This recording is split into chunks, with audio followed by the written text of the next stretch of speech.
Assalamualaikum warahmatullahi wabarakatuh.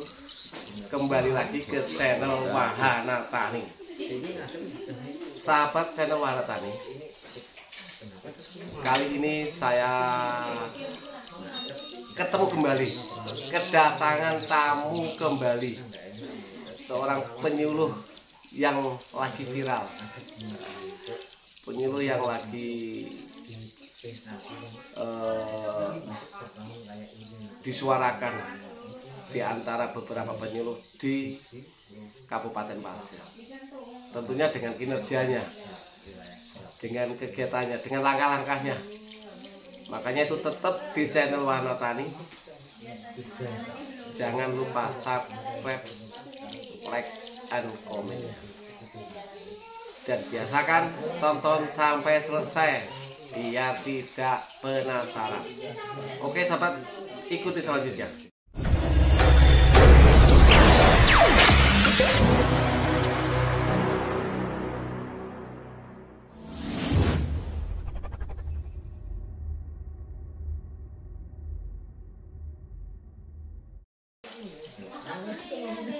Assalamualaikum. Waalaikumsalam warahmatullahi wabarakatuh. Wah. Ini yang saya bilang penyuluh yang selalu gesit, selalu kemana-mana, ya. Namanya Pak Mami Yunanto. Tentunya sudah di daerah lagi karena ini saya ketemu kedua kalinya. Kebetulan ini lagi tugas di Desa Sebaku Makmur, sekalian mampir di studio ecek-ecek ini. Apa kabar Pak Mami? Alhamdulillah sehat luar biasa. Ini komandan kita ini, mudah-mudahan nih teman-teman lu nggak bosan. Ya tentunya enggak lah. Namanya ketemu dengan penyuluh, dengan petani tidak ada bosannya. Siap. Mudah-mudahan di pertemuan itu selalu diambil sisi positifnya, bukan negatif. Oh tentu. Saya lama sekali nggak ketemu sampai ini. Gimana kabarnya? Baik. Beberapa minggu ini beberapa kegiatan itu terlalu padat sehingga hampir jarang saya bisa ketemu sampean. Padahal saya penasaran, ada beberapa hal yang perlu saya diskusikan terkait kegiatan-kegiatan yang ada di Sebaku Makmur, yaitu baik di pangan maupun di holti. Semenjak sampai tugas di sini kelihatannya alhamdulillah ada peningkatan. Alhamdulillah. Barakallah. Dalam kondisi saat ini beberapa petani itu tentunya kelihatannya masih ada terkendala, yaitu terkait dengan masih kurang semangatnya untuk berbudidaya, untuk bercocok tanam di padi. Walaupun ada beberapa petani yang sangat luar biasa, sudah ada peningkatan. Yang awalnya sudah ditabur, sekarang sudah ada yang ditanam, sehingga hasilnya sudah lumayan lah dengan itu. Untuk itu terkait dengan itu, Pak Mami sebagai penyuluh supaya teman-teman juga itu bisa membuat pola pikir itu gimana? Kalau menurut Pak Mami dengan kondisi itu ini masalah pangan, nanti ya holtik ada lain. Karena di bidang holtik kelihatannya Pak Mami ini mengembangkan di Sebaku Makmur sangat luar biasa. Ya. Oke, tanggapan Pak Mami gimana? Terima kasih Pak Parno. Ini saya dibilang kalau boleh mutung, kalau teman-teman nggak bisa dibina, lebih baik binasakan semuanya. Kan saya juga agak jengkel sebetulnya. Wah, enggak boleh. Agak jengkel, tapi kalau boleh, karena berhubung nggak boleh, saya sebagai pendamping, bagaimanapun pendamping itu sebagai termasuk mendampingi jenengan yang ingat sosum plodo di depan memberi contoh, itu memang harus ulet dan lebih ulet dari teman-teman. Merubah pola pikir itu memang yang jelas seorang penyuluh harus sabar. Tidak boleh penyuluh itu mempunyai pola pikir yang kaku. Memang saya sendiri sebagai penyuluh swadaya juga sih menghadapi masyarakat ya kadang-kadang ya agak setengah jengkel, tapi itulah tugas, namanya kita kan mempunyai tugas sosial. Walaupun sampai seorang PNS, tapi kalau namanya penyuluh itu banyak sosialnya. Jam-jam kerja itu tidak seperti orang kantoran. Ketika sore, ketika jam malam pun kadang-kadang ditelepon karena ada sesuatu yang dibahas. Jadi kita harus sabar menghadapi petani. Ya. Nah, ini salah satu yang saya suka. Kalau dipikir saya sebagai penyuluh swadaya tidak ada pikirkan ini mau dapat apa, enggak ada dapat, tapi ingin merubah kondisi yang ada di Sebago. Kayak apa? Masyarakat Sebago Makmur itu harus makmur dengan budidaya taninya, usaha taninya. Yang paling susah Pak Parno, memang kalau saya selama di sini itu menggugah, merubah pola pikir teman-teman, khususnya para pengusaha di bidang pertanian, khususnya tanaman padi itu, memang itu yang paling mudah. Entah letak kesalahannya di mana, mungkin saya yang kurang bisa menyentuh daripada pola pikir mereka atau seperti apa yang saya masih mendalami sampai sekarang. Namun demikian, saya sudah bersyukur sekali ada beberapa teman-teman yang sudah mulai untuk merubah walaupun baru sistem tanam, dan itu menunjukkan tanda-tanda keberhasilannya. Kedepannya itu bisa diacungi Ya, jempol. setidaknya kita sudah ada berhasil mengarahkan lah. Siap. Nah, saya kepingin di Sebago Makmur ini untuk menuju daripada apa yang cita-cita kita supaya mengikuti pola budidaya yang betul, itu memang perlu adanya semacam korporasi. Nah, saya itu sangat menantikan itu. Oke. Jadi di Desa Sebago Makmur ini dalam tahap penataan langkah menuju korporasi. Korporasi. Kenapa? Saya kira dengan adanya sistem korporasi yang kita jalankan nanti, tentunya banyak perubahan-perubahan yang harus dilakukan.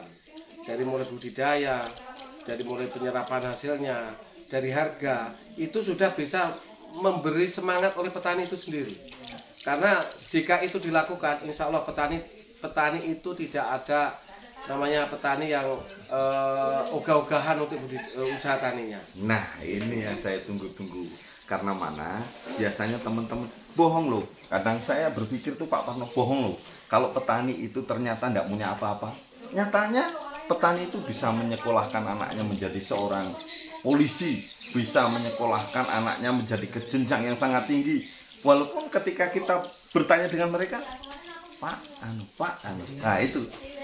Tapi ya kita, ya namanya kita pendamping, tentunya punya kebanggaan tersendiri ketika melihat sisi keberhasilan dari sisi yang lain. Iya. Nah, tapi rencana di Sebago Makmur nanti itu, kita akan memadukan sebuah lingkungan yang pertanian berbasis wisata. Jadi gebrakan itu akan saya laksanakan. Di 2023 insya Allah kita sudah mulai action, mulai dari sistem korporasi dan wisatanya harus kita kembangkan. Jadi nanti itu di Sebago Makmur itu ada kawasan tanah desa itu sekitar kurang lebih 8 hektar kalau tidak 7 hektar. Nanti kita akan modifikasi di situ.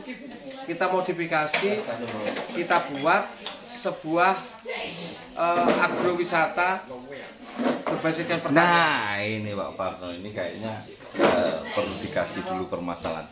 Ada salah satu permasalahan yang mungkin harus terpecahkan dulu sebelum cita-cita sampean dan teman-teman itu bisa terwujud. Saya besar harapan saya itu bisa terlaksana. Tapi jangan lupa ngopi Pak Mami. Iya. Saya belum. Oh, masih dibikinkan, tenang aja. Oke, lanjut Pak Mami. Ya, salah satunya adalah kendala kita terbesar adalah banjir. Banjir. Nah, karena beberapa kali saat kita akan melaksanakan kegiatan bahkan di panen raya itu tidak bisa karena terkendala banjir. Nah, ini mohon maaf untuk langkah-langkah yang tadi disampaikan oleh Pak Parno, cita-cita Pak Parno dan teman-teman khususnya di kita Sebago Makmur yang sangat mulia dan sangat bagus ini. Saya sebagai pendamping sangat mensupport apa yang dicita-citakan. Namun demikian perlu adanya langkah-langkah yang diambil terlebih dahulu untuk memuluskan nanti supaya ketika ada kegiatan itu terlaksana tidak terkendala oleh adanya tadi bencana alam. Betul sekali. Jadi ini besok rencana kita bersama dengan para pengurus P3A, kita bersama pengurus P3A yang ada di Sebako Makmur, kita akan ke PU, ya, ke PU. Kita akan mengajukan ada beberapa yang harus ditata tentang arah hilir mudiknya air, karena di desa Sebako Makmur itu selain desa itu adalah pemukiman, di desa itu juga adalah budidaya, baik itu budidaya hortik, budidaya pangan, itu sangat luar biasa. Ya. Kalau itu tidak dikendalikan, itu tentunya masalah buat kesejahteraan masyarakat maupun kelangsungan hidup di sini. Untuk itu, syukur-syukur nanti Bapak PPL, Pak Mami bisa mengikuti mendampingi kami di Samarinda. Insya Allah sore kalau udah besok pagi subuh itu berangkat, kita akan ke PU mengajukan beberapa hal terkait dengan perubahan arus menata arah air. Karena apa?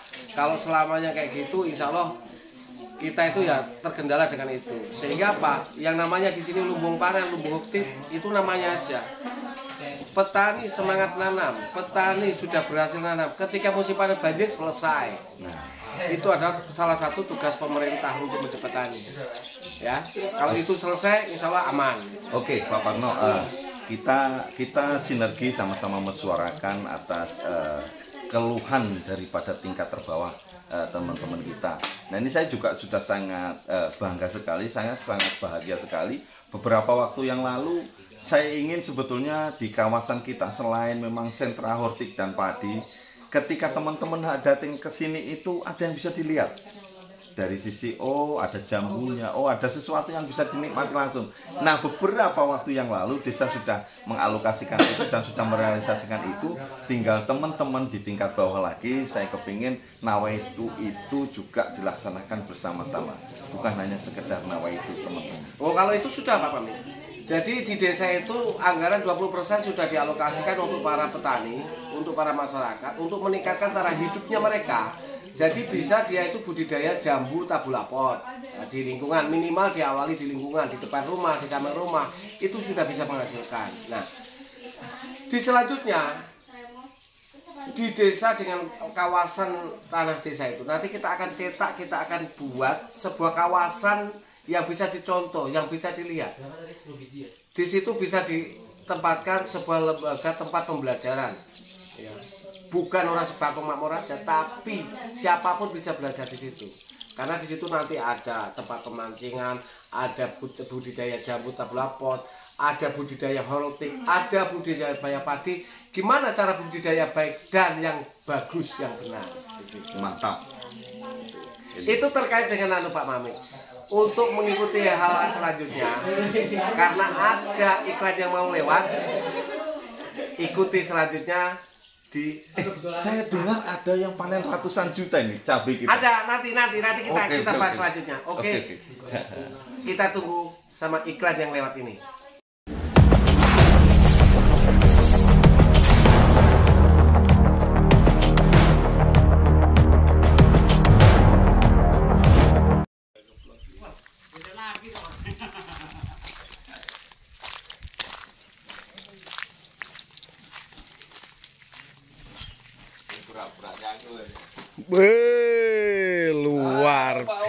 Luar biasa. Patutlah kalau alhamdulillah mendapatkan ratusan juta nih. Memang dengan perjuangan yang sangat tidak gampang. Sampai sehingga inilah teman-teman hasilnya alhamdulillah. Ini salah satu petani andalan saya nih, Pak Parno. Iya. Nah, ini beliau ini. Orangnya sayangnya hitam, tapi kumisnya itu yang tahan.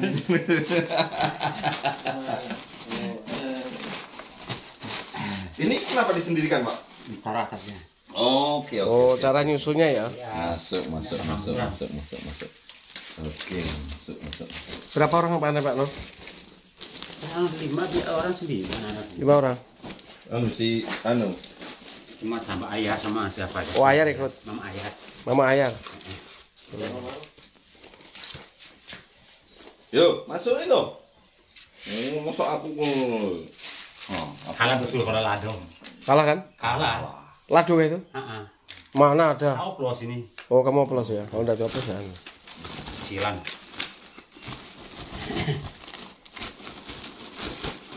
Oh, ini permasalahannya Nur, kelihatannya perlu adanya kamu itu minta namanya gudang buah. Nah, masuk. Iya, jadi nanti harus ada di itu gudang buah supaya nggak tercampur dengan pupuk dengan ini. Halo, Bu. Nyonya, Nyonya Nur Hadi, panen banyak. Wih, bawaannya ngerinya Bang. Lewat mana itu? Oh iya kah?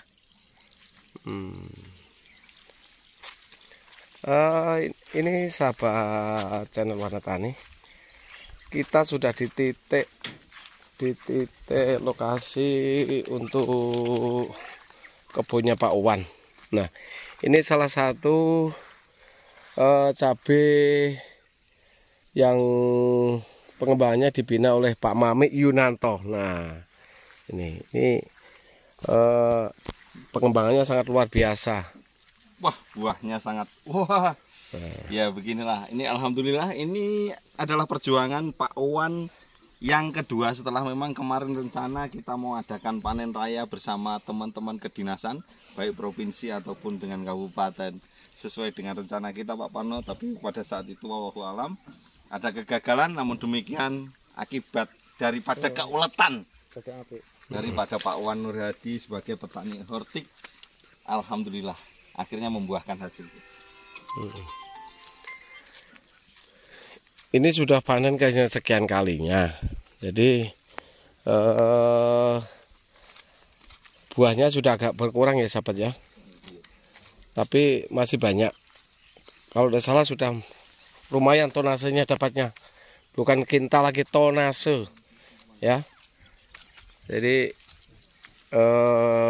untuk pengembangan cabai di Sibako Makmur itu sangat luar biasa. Kalau toh ada kendala yaitu berkaitan dengan masalah banjir, masalah apa. Itu.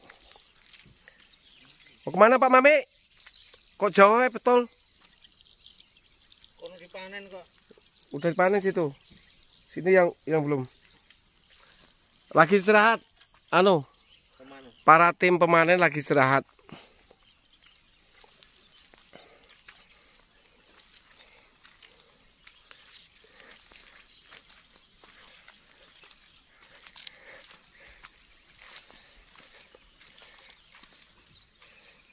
Ini Hah?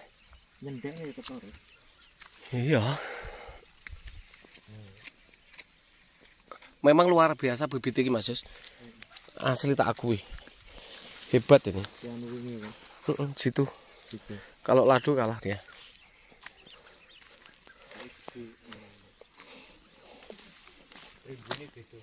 Jauh. Tapi di atasnya kena juga ya.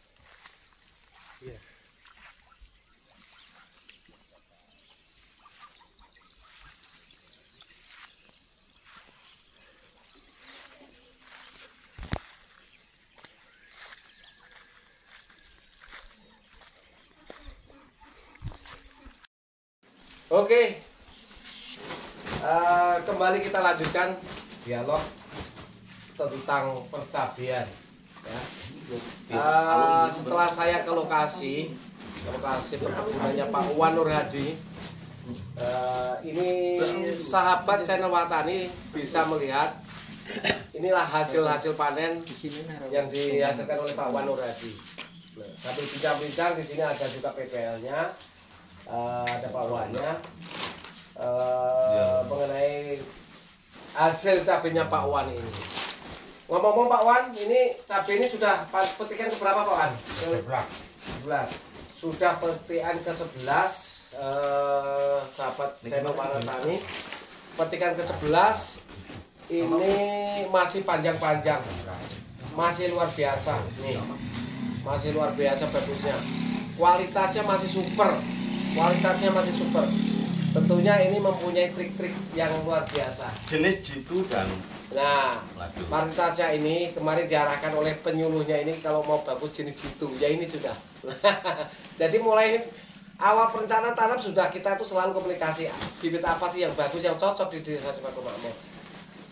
Sudah ada sekitar 4 ton lebih Pak ini ya. Ya. Nah, sudah sekitar 4 ton sahabat channel Watani. Bayangkan 4 ton kali 37 sekarang, kemarin sempat 40 sekian, 45 bahkan mendekati 50. Berarti sudah mendapatkan uang kurang lebih 160 juta.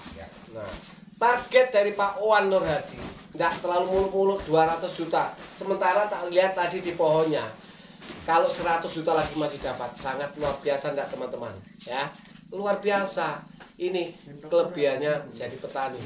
Kalau penyuluhnya hanya bisa membina dia. Tapi disinilah saya terus terang Pak Parno merasakan ternyata cabai itu juga bisa berbuah manis ya di sini. Bersama Pak Owan dan bersama teman-teman di sini yang sangat aktif dan sangat luar biasa, saya merasa sangat bangga dan saya sangat merasa bahagia sekali karena ternyata disinilah suka duka letak daripada keberhasilan dari teman-teman pengusaha untuk hortikultura. Ya silakan sambil Kan teko kiriman. sambil di luar. Nah, ini masih banyak sini, Pak. Ya. Nah, lihat. Wah, Datang lagi bukan main. Luar biasa. Ya. Luar biasa. Jadi ketika memang kaidah budidaya, terus kemudian keuletan dan belajar terus menerus, insya Allah akan mendapatkan buah cabai berbuah manis seperti ini. Cabainya Pak Wan. Ngomong-ngomong Pak Wan, ini modalnya berapa ya? Berapa juta ya? Berapa puluh juta ya? Yang 40. Nah, Kurang lebih 40 juta. jadi diperkirakan kurang lebih itu 40 juta. Andai kata targetnya itu 200 juta, berarti Pak Wan itu masih dapat sekitar 160. Nah, itulah bedanya kita usaha tani hortikultura dengan padi, ya kan, situ. Dengan luasnya lahan 140 per 3 bulan. luar biasa. Jadi anggap aja sama pengolahan lahan itu sekitar 4 bulan, ya Pak Wan? dengan 4 bulan sudah. 140 per 4 bulan. Monggo dibagi. Berapakah kira-kira Per bulannya. gaji dari Pak Owan Nur Hadi dalam melaksanakan kegiatan budidaya hortik khususnya tanaman cabai ini per bulannya? Untuk itu teman-teman harus bersabar. Ketika usaha tani itu gagal, itulah cobaan. Jadi Pak Owan Nur Hadi ini salah satu korban kebanjiran selain saya kemarin. Pak Owan Nur Hadi ini kebanjiran itu tanaman hampir 2 hektar. Cabai dalam kondisi Pak, sudah kayak gini. Biar agak anu dulu Pak. Biar agak Cabai sudah kondisi kayak gini. biar agak layu dulu. Air datang, kebanjiran. Tapi apakah Pak Owan Nur Hadi kapok? Tidak. Tentunya itu adalah sebuah cobaan. Motivasi. Nah, motivasi kapan, mencari celah kapan, itu tidak akan banjir, dia nanam lagi. Ternyata ini saat ini dia berhasil. Itu. Nah, sebagai ungkapan, sebagai kata-kata seorang penyuluh, silakan Pak Mami untuk memberikan sebuah saran atau motivasi terkait dengan kegiatannya Pak Owan Nur Hadi ini. Yang pertama adalah keuletan itu memang sangat diperlukan, ketidakputusasaan dan terus belajar dan berusaha di dalam melaksanakan kegiatan budidaya serta tidak lupa berdoa itu adalah menjadi kunci sukses, serta bagaimana mencari bertanya terhadap ilmu-ilmu yang khususnya bisa menambah keberhasilan dari budidaya itu adalah kunci untuk mendapatkan cabai berbuah manis. Saran terkait dengan kedinasan Pak Mami, saya harapkan kepada teman-teman petani hortik supaya kalau bisa dimasukkan di dalam progres register yaitu Prima 3. Ya Prima 3 kalau bisa, karena apa? pasar ketika nanti sudah diregistrasi hasil panen dimasukkan ke Primatika, tentunya pasarnya tidak cukup di pasar tradisional, tapi bisa masuk ke mall, bisa masuk di pasar-pasaran yang harus tingkat keamanan untuk dikonsumsi. Itu harus ada. Itu saran juga Pak Parno. Siap. Untuk saran dari Pak Parno, saran yang sangat bagus. Namun demikian saya sebagai pendamping dari teman-teman, justru saran dari Pak Parno ini sudah saya sampaikan, dan saya berharap juga dinas melalui kedinasan untuk ketahanan pangan itu dapat memberikan solusi terkait apa yang sudah diberikan, yaitu sertifikasi Primatika. Bagaimana tingkat jaminan pasar dan menciptakan pasar. Nah, ini yang tentunya sangat diharapkan oleh teman-teman. Terkait dengan program Kampung Cabai, Pak Mamit, Dinas Pertanian, Dinas Pangan, Tanam Pangan. Saya berharap ada kembali kampung-kampung cabai yang lain, termasuk kesinambungan untuk supaya tidak terjadi gap antara pengusaha khususnya petani di tingkat desa dan dinas, tentunya supaya terjadi kesinambungan, supaya terjadi ikut dalam andil untuk menstabilkan daripada program pemerintah khususnya pusat. Nah, ini sangat masih kami tunggu. Untuk menciptakan seorang Pak Owan ini lebih banyak dari kayak Pak Owan. Apakah perlu program seperti dulu? Jadi pemerintah itu mencanangkan program paket lengkap. Jadi itu ada tandonya, ada tetesnya, itu supaya apa? Itu bisa maksimal hasilnya. Artinya bukan seorang petani itu meminta, tapi andai kata ada bantuan bibit pun harus sangat perlu. Nah. Sangat perlu. Tapi namun demikian kita harus melihat orang yang betul-betul serius di dalam dan berkomitmen di dalam memberikan kontribusi khususnya keberhasilan budidaya dan terus belajar khususnya untuk mencapai keberhasilan, guna memang membuktikan kepada pemerintah bahwasanya program itu tidak hanya sekedar lewat dan tidak hanya sekedar untuk didapatkan, namun demikian ada kesinambungan terus. Nah, ini yang paling penting. Kelihatannya gudang buah, kelihatannya gudang hasil panen, kelihatannya perlu Pak Mamet. Sangat perlu, makanya untuk tadi Primatika itu salah satunya adalah itu. Dan mudah-mudahan saya berharap ini nanti kalau ada kegiatan atau program Pak bisa nanti kita usulkan untuk pembuatan gudang. Nah, siap. Ini rasanya. Oke, sahabat channel Watani, terima kasih atas perhatiannya yang selalu setia terhadap channel Watani. Kali ini liputan yang berkelas, ya. 4 bulan 140 juta. Nah, belum selesai. Bersih. Iya, bersih. Nah, oke, sahabat channel Watani, sampai jumpa di liputan yang akan mendatang. Bye bye. Salam sukses.